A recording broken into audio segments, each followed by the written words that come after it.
on LBC. Call 0345 6060 973.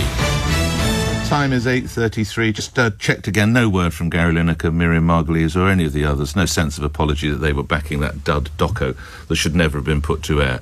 And the argument, we can't get journalists in, so we'll put that out. My goodness me.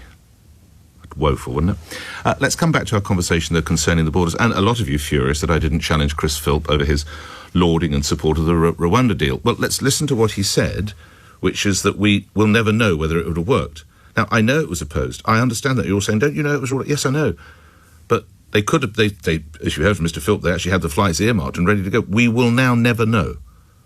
So you can rubbish us as much as you like, but we'll never actually know the impact it might have had. Charlie's in Goole. Charlie, you're on the radio. What can you tell me? Good morning. Hi, Nick. How you doing, matey? Good, sir. Good to have you on. What can you tell me? Yeah, I just think, well, maybe yourself and other people are getting drawn into this negative narrative. You know, the boat people aren't the issue.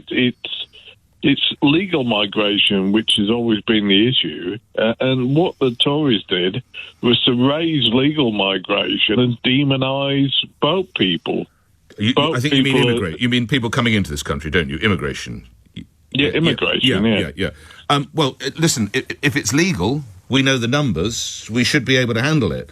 If it's illegal, it's criminality, and we should be stopping it. Isn't that the heart of the argument? Yeah, but are they all illegal? What percentage of these people are illegal or valid claims? If they come in on a small boat to Dover, yeah, they are, by their very nature of arrival, yes, they are all illegal, aren't they?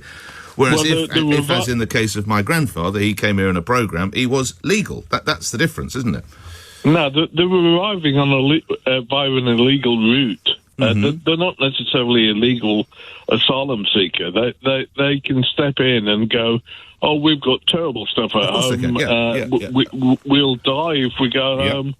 And this is what people talk about. We need established routes for these people to come through. We do. We need proper legal routes so they can come and... Well, you imagine how desperate you must be to get on a boat to come across the channel. I mean...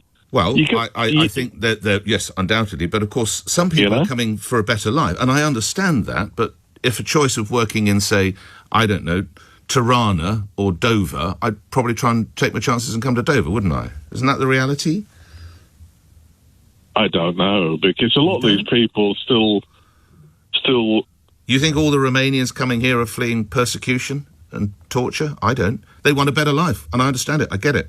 But it needs to be done legally. I don't know if we'll get a better life here, that's the thing. Well, we'll have to wait and see.